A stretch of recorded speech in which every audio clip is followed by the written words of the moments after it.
Hi, I am Ritika Kakkad and welcome to my channel Atomic Study Center. This is the part 3 of our chapter Law Spring. अभी तक हम मुकेश के father के बारे में बात कर रहे थे कि कैसे मुकेश के फादर जो हैं वो अपनी लाइफ में कुछ बड़ा नहीं कर पाए। उन्होंने अपने बच्चों को स्कूल नहीं भेजा, एक नया घर नहीं खरीद पाए, ज्यादा से ज्यादा उन्होंने अपने पुराने घर को ही रेनोवेट करवाया है और बच्चों को वही सिखाया है जो उनको खुद को आता है। क्या आता है उनको? The art of making bangles. अब इसके आगे हम कंटिन्यू करेंगे। इट इज हिज करम हिज डेस्टिनी। कौन बोलता है ये बोलती है मुकेश की ग्रैंड मदर, मतलब मुकेश के फादर की मदर बोलती हैं कि ये तो इनके करम है, इनकी डेस्टिनी है। आपको पता है बड़े लोग ऐसी बातें करते हैं, कर्मास की बात करते हैं, डेस्टिनी की बात करते हैं, ठीक है।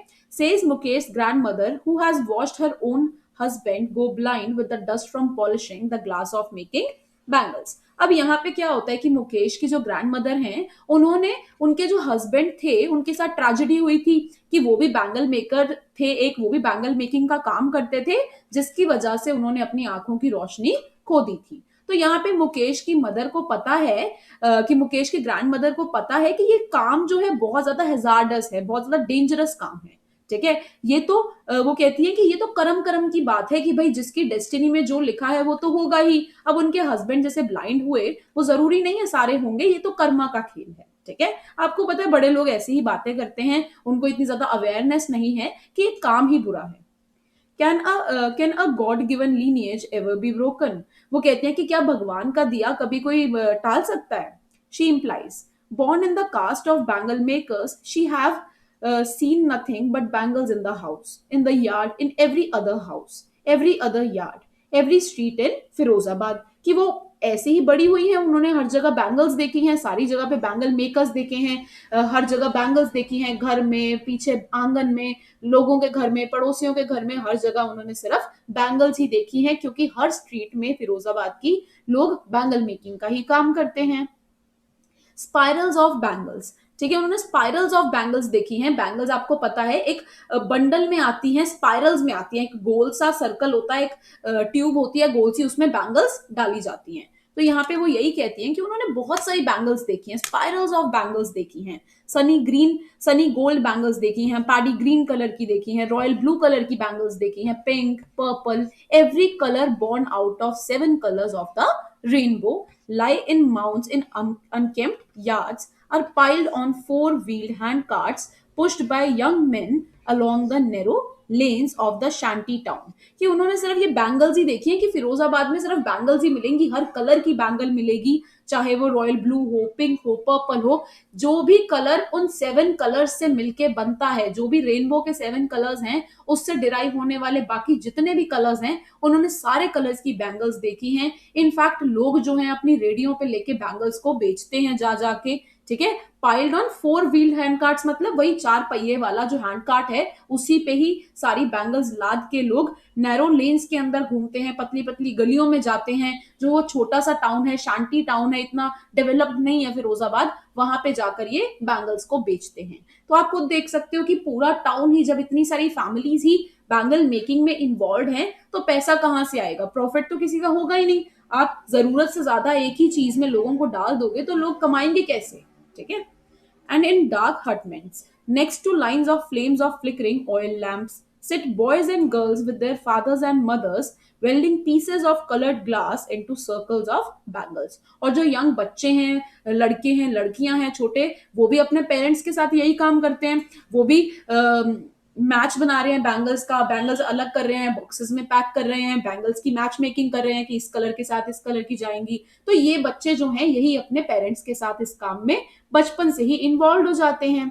There eyes are more adjusted to the dark than to the light outside, क्योंकि काम सारा अंधेरे में होता है। ये बैंगल्स वाला जो काम है, ग्लास पिघालने का, ग्लास को शेप देने का, ये जो भी सारा काम है अंधेरे में होता है, तो उनकी आंखें जो हैं वो डार्कनेस से ज्यादा एडजस्टेड होती हैं as compare to the light. तो यही बोल रहे हैं कि उनकी आईज जो हैं वो अंधेरे में ज्यादा कंफर्टेबल होती हैं। अब कि बाहर आते हैं, रोशनी देखते हैं तो हैरान हो जाते हैं, उतनी इतनी लाइट वो बर्दाश्त नहीं कर सकते फिर। That is why they often end up losing their eyesight before they become adults. और यही रीजन है कि आप इतना अंधेरे में काम करोगे और फिर सडनली लाइट में जाओगे, ये जो अंधेरे में लो लाइट पे आप काम करोगे, ब्राइटनेस कम रखोगे, इससे आईज पे तो इफेक्ट पड़ेगा ही पड़ेगा। और यही रीजन है कि ये बच्चे अपने एडल्टहुड तक पहुंचते पहुंचते पहले ही ब्लाइंड हो जाते हैं। तो ये काम बहुत ज्यादा हेजार्डस है। अगर लोग इसमें काम करते भी हैं तो प्रॉपर ड्रेस के साथ करना चाहिए। वो जो ग्लासेस पहनते हैं लोग, वो ग्लासेस पहन के काम करना चाहिए। वेल्डिंग का पूरी प्रॉपर जो यूनिफॉर्म होती है वो पहन के काम करना चाहिए। अदरवाइज ये बहुत ज्यादा हार्मफुल हो सकती है। वहां से निकलने वाली रेस आईज को हार्म कर सकती हैं और कभी कभी आई साइट भी चली जाती है। आगे देखो, Savita, a young girl in a drab pink dress, sits alongside an elderly woman soldering pieces of glass. अब यहाँ पे एक सविता की बात कर रहे हैं कि एक बच्ची है जो कि एक वुमन के साथ बैठी है, हो सकता है उनकी मदर हो, एक बड़ी बूढ़ी है, एक लेडी, उनके साथ सविता बैठ के काम कर रही हैं। As her hands move mechanically like the टॉर्म्स ऑफ अ मशीन। छोटी लड़की है तो उसके हाथ भी ऐसे काम कर रहे हैं जैसे मशीन चल रही हो, है ना। एकदम आपको पता है कि मशीन कितनी स्विफ्टली चलती है, एकदम जल्दी जल्दी से चलती है, और उसके हाथ छोटे हैं तो वो भी बहुत मैकेनिकल वे में काम कर रही है, जल्दी जल्दी काम कर रही है सविता, और एक एल्डरली वुमन के साथ बैठी हुई है। As her hands move mechanically like the tongs of a machine, जैसे मशीन के टोंग्स हिलते हैं वैसे उसके हाथ चल रहे हैं। I wonder if she knows the sanctity of the bangles she helps make. Sanctity क्या होता है बच्चों? सैंक्टिटी का मतलब होता है पवित्रता, ठीक है, कि उसकी पवित्रता क्या है, उन बैंगल्स का रेलेवेंस क्या है, कि सविता भी नहीं जानती कि बैंगल्स की पवित्रता क्या है, कि बैंगल्स हमारे इंडियंस के लिए, हमारे कह लो कि हमारे इंडियंस के लिए बैंगल्स क्या है? एक सुहाग की निशानी है ना। गर्ल्स बैंगल्स को क्यों कब वेयर करती हैं? जब उनकी शादी होती है, एक दिखाने के लिए कि दैट दे आर मैरिड। तो ये जो उसकी पवित्रता है, उसकी जो आप कह सकते हो सैंक्टिटी है, वो नहीं पता अभी सविता को, वो अभी एक छोटी बच्ची है, ठीक है। I wonder if she knows the sanctity of the bangles she helps make. It symbolizes an Indian woman's सुहाग, सुहाग को हाईलाइट करता है ये इंडियन वुमेन के auspiciousness in marriage. It will dawn on her suddenly one day when her head is draped with a red veil, her hands dyed red with henna, and red bangles rolled onto her wrist. कि अभी तो सविता जो है बच्ची है, नादान है, उसे अभी नहीं पता बैंगल्स की पवित्रता क्या है, लेकिन जब उसकी शादी होगी, जब उसके ऊपर रेड व्हील रखा जाएगा, मतलब लाल जो घूंघट रखा जाता है लड़कियों के सर पे, वो घूंघट उसके सर पे रखा जाएगा, उसके हाथ में हिना, हिना मतलब मेहंदी, मेहंदी लगाई जाएगी उसके हाथों में, और जब उसके हाथों में चूड़ियां डाली जाएंगी तब वो जाके समझेगी कि इन चूड़ियों का क्या मतलब है, इन बैंगल्स का क्या रेलेवेंस है एक इंडियन वुमन के लाइफ में, एक मैरिड लाइफ में। She will then become a bride, फिर वो दुल्हन बनेगी, like the old woman beside her who became one many years ago. उन्हीं की तरह, जैसे उनके साथ में एक एल्डरली वुमन बैठी हैं, जैसे वो कुछ साल पहले बनी थी बहू, ये कह लो दुल्हन बनी थी जैसे, वैसे ही सविता भी एक दिन जाके दुल्हन बनेगी, वो भी ब्राइड बनेगी। तो आपको पता है कि बैंगल्स हमारे लिए कितनी ज्यादा पवित्र मानी जाती हैं। इंडियन वुमेन का तो कल्चर है, हम लोग तो शादियां होती ही नहीं है बैंगल्स के बिना, ठीक है। She still has bangles on her wrist, ठीक है। किसकी बात कर रहे हैं? कि वो जो लेडी बैठी है एल्डरली वुमेन, उनके हाथों में अभी भी बैंगल्स हैं, ठीक है, उन्होंने अभी भी बैंगल्स डाली हुई हैं। But no light in her eyes, ठीक है, क्या लिखा है कि but no light in her eyes, की बैंगल्स तो हैं उनके हाथों में, लेकिन आंखों में वो चमक नहीं है, आंखों में वो स्पार्क नहीं है, लाइफ को जीने की कह लो चाह नहीं है उनकी आईज में, ठीक है। एक वक्त से भर खाना भी नहीं खाया, वो बोलती है कि हमने भर पेट खाना भी नहीं खाया, एक एक वक्त से इतना टाइम हो गया है कि हमने फुल पेट कभी किया ही नहीं है, अपना खाना हमें मिला ही नहीं है, ठीक है, क्योंकि इनके पास पैसा नहीं है, बैंगल मेकिंग का जो जो काम कर रहे हैं उसमें इतना प्रॉफिट नहीं है, तो इनको एक फुल टाइम का मील भी नहीं मिला है, इन्होंने इंजॉय भी नहीं किया एक फुल टाइम का मील काफी टाइम से, ठीक है। तो वो यही उनकी आईज में जो कमी है, जो चमक नहीं है, वो क्यों नहीं जीना चाहती लाइफ में, क्योंकि उनको खाना ही नहीं मिलता। अब जिस इंसान को खाना ही नहीं मिलेगा तो बाकी चीजों की क्या होप करेगा, ठीक है। तो वही रीजन है, उनकी आंखों में चमक नहीं है अब ज्यादा, और वो इतनी ज्यादा खुश नहीं है अपनी जिंदगी में। She says in a voice drained of Joy, कोई उनकी आवाज में कोई एक्साइटमेंट नहीं है, एकदम ऐसा लगता है कि एकदम डिप्रेस्ड है, कोई जॉय नहीं है उनकी आवाज में। She has not enjoyed even one full meal in her entire lifetime. That's what she has reaped. Her husband, an old man with a flowing beard, says, I know nothing except bangles. अब उनके जो husband साथ में बैठे हैं वो भी कहते हैं कि हमें तो देखो कुछ पता नहीं है, हमने सिर्फ बैंगल्स ही देखी हैं, खाना हमें नसीब होता नहीं है, खाना हमने खाया नहीं है भरपेट इतने टाइम से, और हम क्या पाया जिंदगी में, हमने क्या पाया, बस चूड़ियां ही देखी हैं, बैंगल्स ही बनाई हैं, यही हमें आता है और हमने कुछ किया ही नहीं है जिंदगी में। ठीक है। Hearing him, one wonders if he has achieved what many have failed in their lifetime. He has a roof over his head. ठीक है। अब वो कह रही हैं कि उनको सुन के तो ऐसा लगता है कि जैसे लोगों के लिए, इन लोगों के लिए सबसे बड़ी बात क्या है कि एक सर पे छत हो जाना। अब मुकेश की फैमिली के पास एक सर पे चलो छत तो है रहने के लिए, तो वो यही बोलते हैं कि लोगों के लाइफ टाइम में और तो क्या अचीव करेंगे, एक रूफ ही मिल जाए सर के ऊपर वही एनफ होता है।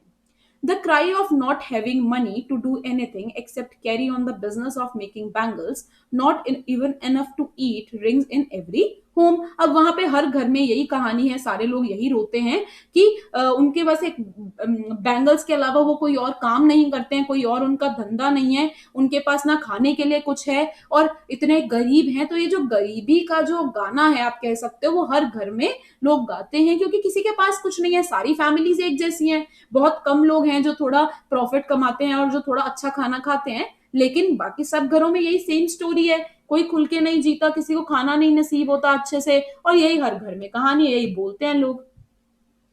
The young men echo the lament of their elders, और ये जो यंग मेन हैं वो अपने फादर और अपने फोर फादर को गालियां देते हैं कि इन्होंने कुछ नहीं किया हमारे लिए, क्योंकि यही तो होगा। अब आपको आपके फादर से जो मिलता है, आप इनहेरिट करके आते हो, तो आप अगर पेरेंट्स आपके अमीर हो तो आप भी एक तरह से बोलते हो कि हाँ हमारे पास तो ये है, हमारे पास एटलीस्ट घर है, गाड़ी है। तो यहाँ पर इनके पास, जिनके पास कुछ भी नहीं है, ये क्या करेंगे, अपने फादर और इनके जो दादा रहे हैं उनको ही बोलेंगे कि उन्होंने हमारे लिए कुछ नहीं छोड़ा है ना, कि उन्होंने हमारे लिए कुछ किया नहीं है, हमारे लिए कुछ बनाया नहीं है। तो वो भी अपने एल्डर्स को ही सुनाते हैं, अपने एल्डर्स के लिए ही गलत बोलते हैं कि उन्होंने भी हमारे लिए कुछ नहीं छोड़ा। Years of little has moved with time, it seems in Firozabad, और फिरोजाबाद में इतनी ज्यादा ग्रोथ नहीं हुई है, बहुत कम लोग हैं जो अब अच्छा खाते पीते हैं, लेकिन ज्यादा कोई ग्रोथ नहीं हुई है उस शहर में। Years of mind numbing toil have killed all initiative and the ability to dream. अब यहाँ पे क्योंकि लोगों, ऐसा नहीं है कि लोगों ने इनिशिएटिव नहीं लिया, कि लोगों ने कोई और काम करने की कोशिश नहीं की, बैंगल मेकिंग के अलावा इन लोगों ने और भी हाथ पैर मारे हैं, और भी काम करने की कोशिश की है, लेकिन जब भी इन्होंने कोई इनिशिएटिव लिया है, कोई एफर्ट डाला है, तो इनके एफर्ट्स को दबा दिया गया है। कि कुछ लोग हमेशा प्रेजेंट थे जो इनके एफर्ट्स को, इनके इनिशिएटिव्स को दबा दिया करते थे, इनकी जो सपने देखने की शक्ति है उसे खींच लेते थे। ठीक है। उनकी जो एबिलिटी टू ड्रीम है, उनको ड्रीम करने से रोक दिया जाता था। ठीक है। Why not organize yourselves into a cooperative? अब यहाँ पे ऑथर जाके पूछती है मुकेश की फैमिली से कि आप लोग, मतलब वहां पे काफी ग्रुप में लोग बैठे हैं, तो वो ऑथर वहां जाके पूछती हैं और कहती है कि आप लोग एक कोऑपरेटिव क्यों नहीं बनाते, मतलब आप लोग ऐसा क्यों नहीं करते कि लोग आपस में मिलके एक बड़े से बिजनेस को बनाओ, या कह लो कि आपस में 4-5 लोग आ जाओ और एक छोटी सी चीज खोलो, एक दुकान खोलो, चाहे कुछ भी खोलो, एक इनिशिएटिव लो, पर सारे आपस में मिलके लो, एक कोऑपरेशन वाली फील रखो, कोऑपरेट करो, सारे अपनी मनी को पूल करो और फिर जाके कुछ खड़ा करो business. I ask a group of young men who have fallen into the vicious circle of middlemen who trapped their fathers and forefathers. अब यहाँ पे ऑथर उन मेन से पूछती है, वहां पे जितने भी आदमी लोग बैठे हैं उनके ग्रुप से पूछती है कि आप लोग पैसा वगैरह मिला के कुछ नया काम क्यों नहीं कर लेते, जब आपको पता है बैंगल मेकिंग में कोई प्रॉफिट नहीं है, then why don't you organize yourself into a cooperative. तो वहां पर वो समझती हैं ऑथर कि ये जो लोग हैं इनको फंसाया जाता है, कि वो जो मिडल मैन है, ठीक है, सर्कल ऑफ मिडल मैन, जो विशियस सर्कल है वहां पे, विशियस मतलब कि ये जो वहां पे जो आप कह लो कि पॉलिटिक्स चलती आ रही है, कि जो गरीब लोग हैं वो गरीब ही रह जाते हैं, क्योंकि ये जो मिडल मैन है, ये जो पुलिस है, या फिर आप कह लो कि ये जो ब्यूरोक्रेट्स हैं और ये जो पॉलिटिशियंस हैं, ये लोग इन्हें उठने ही नहीं देते, इन गरीब लोगों को दबा के रखा जाता है कि ये गरीब हैं तो ये गरीब रहेंगे, तो उनसे सारे राइट्स छीन लिए जाते हैं। ठीक है। तो ये इनको उठने ही नहीं देते, ये जो गरीब लोग हैं बेचारे बैंगल मेकर्स, ये जो सारे बैंगल मेकर्स हैं, ये एक विशियस साइकिल में फंसे हुए हैं, एक विशियस सर्कल में फंसे हुए हैं। ठीक है। विशियस मतलब जो बहुत खराब हो, एक बहुत चालाकी से इन्हें फंसाया गया है, इन लोगों को इन्हें कुछ करने नहीं दिया जाता। ठीक है, और इनके फादर फोर फादर को भी इन्होंने ही फंसाया हुआ था। इवन इफ, अब ये क्या बोलते हैं, क्या रिप्लाई करते हैं ये ऑथर को देखो, even if we get organized we are the ones who will be hauled up by the police, beaten and dragged to jail for doing something illegal. कि वहां पे इतनी ज्यादा धांधलेबाजी है, वहां पे इतनी ज्यादा पॉलिटिक्स है कि अगर ये बैंगल मेकर्स कुछ बड़ा करना भी चाहेंगे, ये अपने आप को एक कोऑपरेटिव में ऑर्गेनाइज भी करना चाहेंगे, तो इन्हीं लोगों को पुलिस उठा के ले जाएगी, इन्हें मारेगी, इनको जेल में घसीटेगी और कहेगी कि तुम इलीगल काम कर रहे हो। तो देख रहे हो कि जिसके पास पावर है वो अपनी पावर का कितने गलत तरीके से इस्तेमाल करते हैं लोग। वो अपनी पावर से इन गरीब लोगों को और दबा देते हैं। रीजन क्या है कि अगर ये गरीब लोग उठेंगे, अवेयरनेस आएगी, तो ये क्या करेंगे, सिस्टम को बदलने की कोशिश करेंगे। और ऑब्वियस सी बात है, जो सिस्टम इतने सालों से चलता आ रहा है वो सिस्टम को कोई चेंज क्यों करना चाहेगा। ठीक है, तो ये जो पावर में लोग होते हैं, ये लोग सिस्टम को बदलने ही नहीं देना चाहते, ये एजुकेशन का मतलब ही इन्हें नहीं बताना चाहते हैं। क्योंकि अगर अवेयरनेस आ गई इन लोगों में, इन गरीब लोगों को समझ आ गई, तो कल को ये वोट नहीं करेंगे उनको, और वोट नहीं करेंगे तो उनका क्या फायदा होगा, उनका पैसा नहीं आएगा, उनका घर नहीं बनेगा। तो ये लोग स्टार्टिंग से ही उनके इनिशिएटिव्स को मार देते हैं, उनको स्टार्टिंग से ही दबा के रखा जाता है, सप्रेस करके रखा जाता है। They say there is no leader among them, no one who could help them. ठीक है, यहाँ पे इनका कोई लीडर नहीं है, कोई ऐसा बंदा नहीं है जो इनकी हेल्प कर सके, इन्हें सही रास्ता दिखा सके। ठीक है, there is no leader among them, no one who could help them see things differently. कोई भी ऐसा इंसान नहीं है जो उन्हें डिफरेंट अप्रोच दे, कोई उन्हें डिफरेंट देखने के लिए मजबूर करे। Their fathers are as tired as they are. अब वो इस सर्कल में फंसे हुए हैं, इतने थक गए हैं वो लड़ लड़ के कि उनके अंदर लड़ने की भी अब शक्ति नहीं रही है। उन्हें जो मिलता है काम वो कर लेते हैं, मोटिव ये है कि बस वो जिंदा रह ले। Their fathers are as tired as they are. They talk endlessly in a spiral that moves from poverty to apathy to greed and to injustice. इसके बाद ये एक से जाके दूसरी बात करने लगते हैं, फिर गरीबी के बारे में बात करते हैं, फिर पोवर्टी, फिर ग्रीड के बारे में बात करते हैं, फिर उनके साथ जो इनजस्टिस हो रहा है कि इनको ट्रीटमेंट अच्छे से नहीं दी जाती उसके बारे में बात करते हैं। Then from one thing to another they kept on talking. Listening to them I see two distinct worlds. अब यहाँ पे ऑथर कहती है कि इनकी बातें सुन के ना मेरे को दो वर्ल्ड्स दिखाई देते हैं। कि इन बैंगल मेकर्स की मैं बात सुनती हूँ तो मेरे को ना दो डिस्टिंक्ट, दो अलग वर्ल्ड दिखाई देते हैं। कि एक तो है ये फैमिली, ठीक है, one of the family caught in a web of poverty, burdened by the stigma of caste in which they are born। कि ऑथर कहते हैं कि इन्हें देख के ना मुझे दो चीजें दिखाई देती हैं। एक तो मुझे ये दिखाई देते हैं, ये फैमिली दिखाई देती है जिनके ऊपर बर्डन किया जाता है, ठीक है, जिनको मारा पीटा जाता है, जिनको कास्ट के नाम पर दबाया जाता है। एक तो मुझे ये लोग दिखते हैं बेचारे गरीब बैंगल मेकर्स, जिनको कास्ट के नाम पे, ट्रेडिशन के नाम पे इनको दबाया जाता है, इन्हें उठने नहीं दिया जाता, इनको ग्रो नहीं करने दिया जाता, इनके इनिशिएटिव्स मार दिए जाते हैं। और दूसरी ओर मुझे दिखते हैं ये विशियस सर्कल ऑफ साहूकार्स। कि ये जो साहूकार्स हैं, ये जो अमीर लोग हैं, ये जो पावर में लोग हैं, एक मुझे इनका वर्ल्ड दिखाई देता है, इन मिडल मैन का वर्ल्ड दिखाई देता है, इन पुलिस मैन का वर्ल्ड दिखाई देता है। ये जो so called keepers of law हैं, कि जो कहते हैं कि हम लॉ की रक्षा करेंगे, कि हम लॉ के अकॉर्डिंग फॉलो करेंगे, लॉ को सबको इक्वल ट्रीटमेंट देंगे, ये सिर्फ बोलने के लिए हैं। जब बात आती है कुछ करने की तो ये पावर वाले लोग कुछ नहीं करते इन गरीबों के लिए। The bureaucrats and the politicians. तो ऑथर यही कहते हैं कि मुझे ना ये दो वर्ल्ड ही दिखाई देते हैं फिरोजाबाद में। एक तो ये गरीब लोग हो गए बेचारे बैंगल मेकर्स, जो जिनके सारे इनिशिएटिव्स मार दिए जाते हैं, जो कुछ नहीं कर पाते इसके अलावा।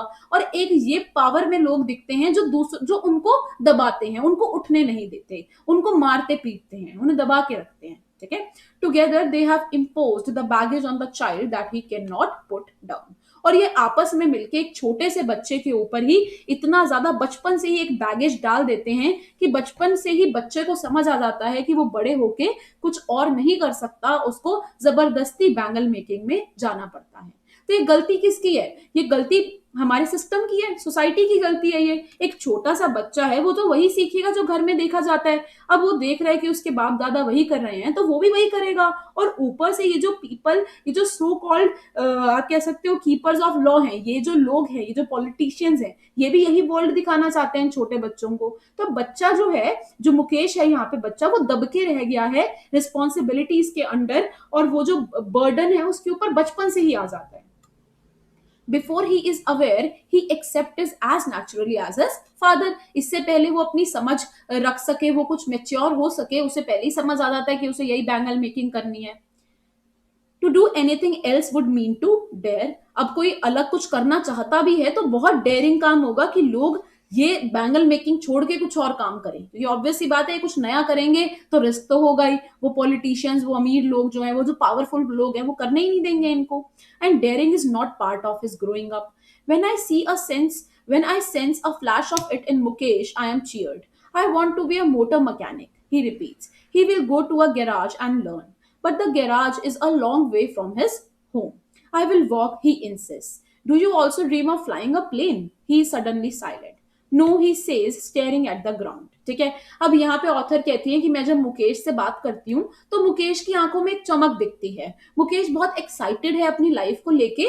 वो कुछ ड्रीम करने की कोशिश करता है कि वो अदर देन बैंगल मेकिंग, वो एक मोटर मैकेनिक बनने का सपना देख रहा है। और ऑथर को ये बात बहुत अच्छी लग रही है कि एटलीस्ट कोई तो है फिरोजाबाद में जो डिफरेंटली ड्रीम करना चाहता है, ठीक है, करने की इच्छा रखता है। तो वो यही कहता है कि मैं जब बड़ा हो जाऊंगा तो मैं गैराज में जाऊंगा, मैं काम करूंगा, लेकिन उसके जहां वो रहता है वहां से गैराज तो बहुत दूर है। तो ऑथर कहती हैं कि तुम्हारे घर से गैराज तो दूर है, तुम कैसे जाओगे? वो कहते हैं कि मैं पैदल चला जाऊंगा, कि ऑल्दो बहुत ज्यादा वॉक करना पड़ेगा, लेकिन मैं चला जाऊंगा।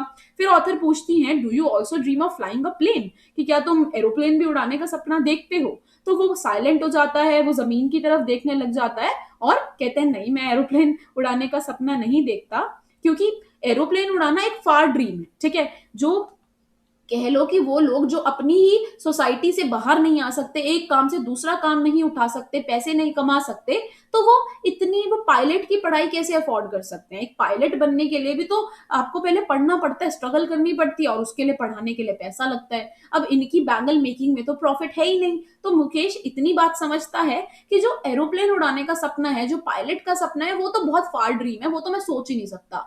वो अपनी ही हैसियत के हिसाब से सपने ले रहा है, और वो कहते हैं कि मैं मोटर मैकेनिक बनना चाहता हूँ, ठीक है। तो ऑथर उससे ऐसी बातें कर रही हैं। तो वो बोलता है कि no, he says staring at the ground in his small murmur, there is an embarrassment that has not yet turned into regret. वो थोड़ा एम्बेरसमेंट भी फील करता है कि ऑथर ऐसी मतलब वो ऐसी चीज पूछ रही है। वो थोड़ा एम्बेरस्ड भी होता है कि वो इतना बड़ा सपना नहीं ले सकता। He is content to dream of cars that he sees hurling down the streets of his town. Few airplanes fly over Firozabad. वो कंटेंट है, मुकेश अपने इतने ही सपनों में खुश है। वो मोटर मैकेनिक बनना चाहता है, इसके अलावा उसका कोई और सपना नहीं है। वो इतने ही सपने लेके खुश है, कंटेंट है अपनी लाइफ से। और फिर वो देखता है कि स्ट्रीट में से कुछ कार्स जो हैं वो जा रही हैं आगे की तरफ, और ऊपर से एक प्लेन भी उड़ के जा रहा होता है, ठीक है। तो एक आप कह सकते हो एक पिक्चर ड्रॉ की गई है कि जो बातें इनकी हो रही हैं, मोटर मैकेनिक, एयरप्लेन, वही ऑन द स्पॉट हो भी रहा है। आगे से गाड़ियां गुजर रही हैं, ऊपर से प्लेन गुजर रहा है, और ऑथर मुकेश से बातें कर रही है। तो ये बच्चों एंड था चैप्टर का।